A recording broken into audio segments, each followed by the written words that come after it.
আমার কথা শুনবার জন্য আপনাদের স্বাগত জানাই। শেষের দিকে যে কথাটা বলতে চাইছিলাম সেটা একটু শুরুতেই বলে রাখি যে অনেকে নানাভাবে আমার সমালোচনা করছেন, একটু ভয় টয় দেখাবার চেষ্টা করছেন। এসব করে কোনো লাভ নেই। অতীতে কেউ আমাকে থামাতে পারেনি, এখনও পারবেন না। হ্যাঁ, যদি আমি চাপ সামলাতে না পারি, আমি যে কাজ করি আমি সেটা করব না। আমি তখন অন্য কাজ করব, হয় দোকানদারি করবো, না হয় ঠেলা গাড়ি চালাবো, না হয় অন্য কিছু করবার চেষ্টা করব। দেশে না থাকতে দিলে হয়তো দেশের বাইরে চলে যাব, কিন্তু ফাইটটা আমি করব, ন্যায় কথাটা আমি বলবো। একজন জার্নালিস্ট হিসেবে, একজন থিঙ্ক ট্যাঙ্কের সঙ্গে সংশ্লিষ্ট ব্যক্তি হিসেবে আমার কাজ হচ্ছে চ্যালেঞ্জ করা প্রথাকে, প্রতিষ্ঠানকে, সরকারকে। এটাই আমার কাজ। মেরে ফেলবেন, আমি ভয় পাই না, কারণ আমি জানি প্রতিটি মানুষের জীবনে মৃত্যু আছে এবং সেটা একবার।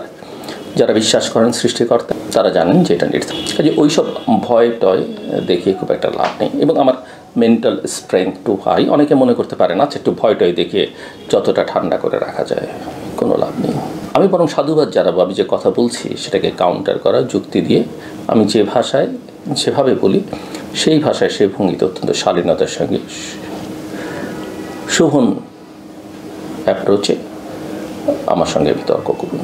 এই যে আমি বলছি যে এই সরকার নির্বাচন করতে পারবে কিনা বা একটা নিরপেক্ষ নির্বাচন করতে পারবে কিনা, সেটা নিয়ে আমার যথেষ্ট সংশয় রয়েছে। ডিসেম্বরে কি নির্বাচন হবে? আমি দেখি ডিসেম্বরের মধ্যে নির্বাচন না হলে বাংলাদেশ গভীর সংকটের মধ্যে পড়বে। কিন্তু নানা রকমের অনিশ্চয়তা আমি দেখতে পাচ্ছি, এবং এই অনিশ্চয়তাগুলোর মধ্যে অনেক সময় নির্বাচন কমিশন জড়িয়ে পড়ে তৈরি অনিশ্চয়তা তৈরিতে। সরকার নানাভাবে সেগুলোকে ম্যানিপুলেট করবার চেষ্টা করে। যেমন ধরা যাক, দেশে একটা গণপ্রতিনিধিত্ব আদেশ বা আরপিও আছে। আরপিও বললেই সহজে অনেকটা বুঝতে সুবিধা হয়। রাজনৈতিক দলের নিবন্ধনে অংশ এবং সীমানা পুনর্নির্ধারণ আইনের সংশোধনের কারণে আটকে আছে নির্বাচনের সকল আরপিওর সঙ্গে সেটা সংশ্লিষ্ট। কারণ এই দুটি আইনে কি কি সংশোধন আনা হবে সে বিষয়ে স্পষ্ট ধারণা নেই বর্তমান ইলেকশন কমিশনের। আগামী জাতীয় নির্বাচন আয়োজনের ব্যাপারে প্রধান উপদেষ্টার ঘোষণা ছাড়া কমিশন থেকে কোনো ধরনের নির্দেশনা দেওয়া হয়নি। যদি একজন কমিশনার বলেছেন যে খুব দ্রুততম সময়ের মধ্যে নির্বাচন হবে, বা এই বছরের মধ্যে বা আগামী বছরের জানুয়ারি মাসের মধ্যে। একজন কমিশনারের কাছ থেকে আমরা শুনলাম যে সংস্কার কার্যক্রমের কারণে প্রস্তুতিতে আমরা আটকে আছি। এখনো পর্যন্ত রাজনৈতিক দলের নিবন্ধনের, মানে তাদের ভাষায় আমি বলছি, এখনো পর্যন্ত রাজনৈতিক দলের নিবন্ধন এবং সীমানা পুনর্নির্ধারণ কার্যক্রম শুরু করতে পারিনি। দুটো আইন সংশোধন হবে নাকি বিদ্যমান আইন নিয়ে কার্যক্রম শুরু করব সে বিষয়ে আমরা কিছুই জানি না। এই বিষয়ে সময়ক্ষেপণ হলে প্রস্তুতিতে আমরা পিছিয়ে যাব। সেক্ষেত্রে ডিসেম্বরে নির্বাচন আয়োজন করা কঠিন হবে। কিছু জানবেন না কেন আপনারা? কে আপনাদের জানিয়ে দিবে? আপনারা কি স্বাধীন নয়, সম্পূর্ণরূপে অন্যের উপরে নির্ভরশীল? খোলামেলা বলুন ভাই, আমরা তো শুনতে চাই। আর আপনাদের দায়িত্ব তো সাংবিধানিকভাবে নির্ধারিত, চাইলেই কেউ আপনাদের সরিয়ে দিতে পারবেন। একটা দীর্ঘদিনের জন আকাঙ্ক্ষাটা ভালো নির্বাচন হবে, সেই বহুদিন পরে মানুষ ভোট দিতে পারবে, সেরকম একটা ঐতিহাসিক নির্বাচনের দায়িত্ব আপনারা নিয়েছেন। আপনারা কথা বলতে পারবেন না কেন? প্রধান নির্বাচন কমিশনার, আমি তাকে চিনি, আমার অনুষ্ঠানে তিনি এসেছেন এর আগে যখন সরকারের প্রশাসনিক কর্মকর্তা হিসেবে, মানে সচিব হিসেবে দায়িত্ব ছিলেন। আপনারা কেন জানবেন না এটা ভাই? জানতে তো হবে। আপনি কেন নিজেকে এত ছোট করে আপনারা কথা বলবেন? আর যদি না পারেন, ভালো কথা, অন্য কাজ করুন, ছেড়ে দেন। আমরা সরকারি ভাষ্য শুনি নিয়মিত প্রেস সেক্রেটারির কাছ থেকে, এবং তিনি একথা একাধিকবার বলেছেন, একাধিক প্রেস ব্রিফিংয়ে বলেছেন যে রাজনৈতিক দলগুলোর ঐকমত্যে যেসব সংস্কার বাস্তবায়নের সিদ্ধান্ত হবে তার উপর নির্ভর করবে জাতীয় নির্বাচন এবছরের ডিসেম্বরে নাকি আগামী বছরের জুনের মধ্যে হবে। তিনি যেটা বোঝাবার চেষ্টা করছেন সেটা হচ্ছে যে রাজনৈতিক দলগুলো যদি খুব বেশি সংস্কার না চায়, তাহলে ডিসেম্বরের মধ্যে একটু বেশি সংস্কার চাইলে বেশি সময় তাদেরকে দিতে হবে। এটা তার ভাষ্য। কিন্তু তার ভাষ্য, সরকারের ভাষ্য আমরা বুঝতে পারি, শুনতে পাই সরকারের মধ্যে বা উপদেষ্টা পরিষদের মধ্যেই নানা মত আছে, বড় বিভক্তি আছে। তার ভাষ্য, কিংবা প্রফেসর মোহাম্মদ ইউনূস অন্তর্বর্তীকালীন সরকার প্রধান উপদেষ্টা তার ভাষ্য, আমরা তো দেখতে পাচ্ছি যে প্রধান উপদেষ্টা যেটা বলছেন অনেক ক্ষেত্রে সেটা হচ্ছে না। অনেক ক্ষেত্রে অন্যরা যা বলছেন, ফর্মাল এবং ইনফর্মাল অ্যাক্টর যারা আছেন তারা যেটা বলছেন সেটা হয়ে যাচ্ছে, এবং সরকার সেক্ষেত্রে নির্বিকার। পুলিশ, সেনাবাহিনী কোনো কিছুই সেই অর্থে কাজ করতে পারছে না। কেন পারছে না? এই প্রশ্নের উত্তর খতিয়ে দেখা দরকার। বাংলাদেশের স্বার্থে, বাংলাদেশের গণতন্ত্রের স্বার্থে, ভবিষ্যতের স্বার্থে এটা আমাদের সকলের জানা দরকার, এবং জেনে আসলে প্রয়োজনীয় ব্যবস্থাটা আমাদের গ্রহণ করা দরকার। এখন পর্যন্ত আমরা একটা ইলেকশনের রোড ম্যাপ দেখছি না। আমরা শুনেছি 8 তারিখে 6টি কমিশনের পূর্ণাঙ্গ প্রস্তাব জাতির সামনে উপস্থাপন করা হবে। একটা ন্যাশনাল কনসেনসাস কমিশন গঠন করা হচ্ছে, যার প্রধান প্রফেসর মোহাম্মদ ইউনূস এবং যার vice chairman professor Ali Riaz. তারা একটা কনসেনসাস তৈরি করবার চেষ্টা করবেন, কিন্তু কীভাবে সেটা হবে সেটাও কিন্তু এখন পর্যন্ত পরিষ্কার নয়। ম্যাথোডোলজিটা কী হবে? হ্যাঁ, তারা ফর্মাল ওয়েতে করবেন না ফর্মাল ওয়েতে করবেন, কিন্তু কনসেনসাস ডেভেলপ করতে হলে যে এফোর্টটা সামগ্রিকভাবে দরকার। এই কয়েকজন ব্যক্তি, 6 জন বা 7 জন কনসেনসাস কমিশনে, তারা কিন্তু সবটা পারবেন না। এমন একটা আবহ আসলে পুরো সরকারের দিক থেকে তৈরি করতে হবে। আমরা জানি যে নতুন দল নিবন্ধনের যে গণবিজ্ঞপ্তি জারি, সেটা আটকে আছে। নির্বাচন কমিশনের একাধিক ঊর্ধ্বতন কর্মকর্তারা বিভিন্ন মাধ্যমকে বলেছেন যে নির্বাচন কমিশন দ্রুত নতুন দলের নিবন্ধন বিজ্ঞপ্তি জারি করতে প্রস্তুত। কিন্তু ছাত্ররা, এই শব্দটাতে আমার প্রবল আপত্তি।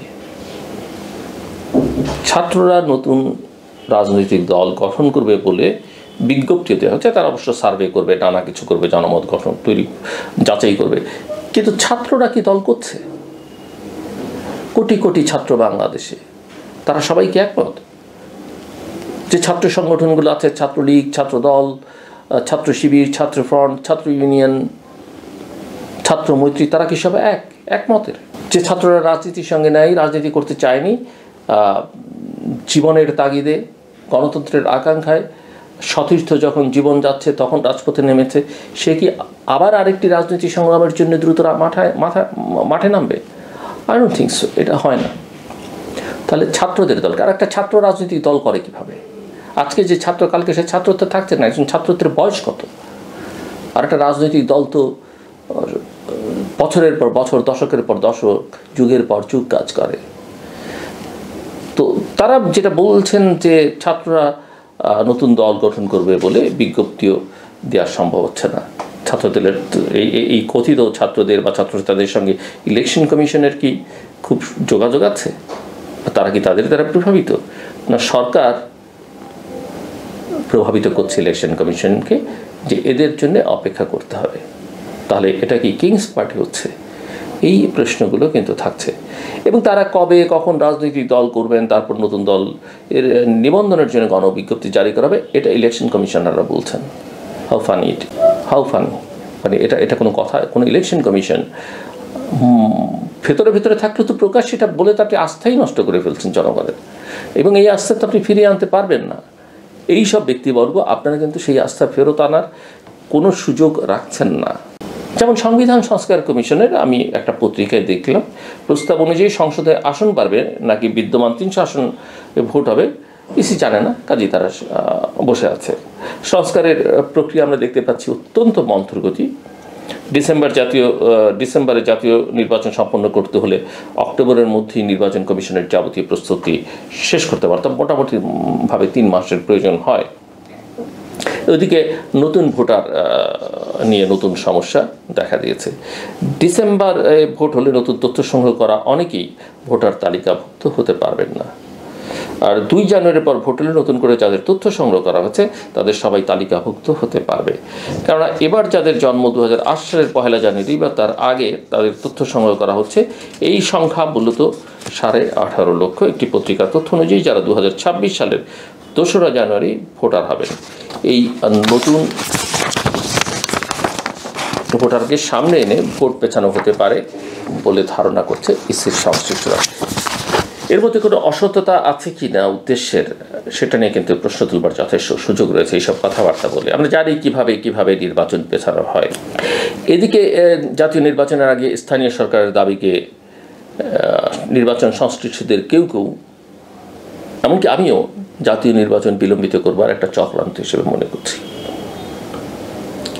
এবং স্থানীয় সরকার নির্বাচন আগে আয়োজনের লক্ষ্যে বাংলাদেশ পরিসংখ্যান ব্যুরো কর্তৃক পরিচালিত জরিপটি, সেটা নিয়ে অনেক বিশেষজ্ঞ বলেছেন এটা এক বিশেষ এজেন্ডা বাস্তবায়নের অংশ বিশেষ। এছাড়াও আওয়ামী লীগের বিচার কার্যক্রম শেষ না হলে জাতীয় নির্বাচনে কারোর এমন দাবিও ষড়যন্ত্র বলে আখ্যায়িত করেছে রাজনৈতিক দলগুলো।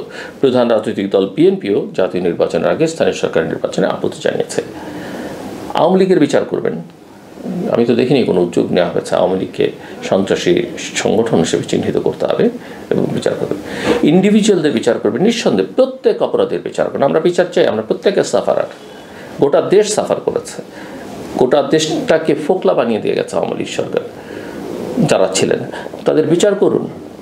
কিন্তু এটাও মাথায় রাখতে হবে বাংলাদেশে বিচারের প্রক্রিয়া অনেক দীর্ঘ, অত দীর্ঘ সময় আপনি নির্বাচন ঠেকিয়ে রাখতে পারবেন না, একদমই পারবেন না। আমি যেমনটা অগাস্টের 3 তারিখে বলেছিলাম খেলা শেষ, 4 তারিখে বলেছিলাম গেম ইজ ওভার, 5 তারিখও বলেছি, আজকেও বলছি গেম ইজ ওভার। কিছুতেই নির্বাচন জন আকাঙ্ক্ষা আপনি ঠেকিয়ে রাখতে পারবেন না, কেউ অ্যালাউ করবে না, না দেশের মানুষ, না দেশের সঙ্গে সংশ্লিষ্ট অন্যান্য শক্তিগুলো। আমার কথা শুনবার জন্য অসংখ্য ধন্যবাদ। আপনাদের সবার জন্য শুভকামনা।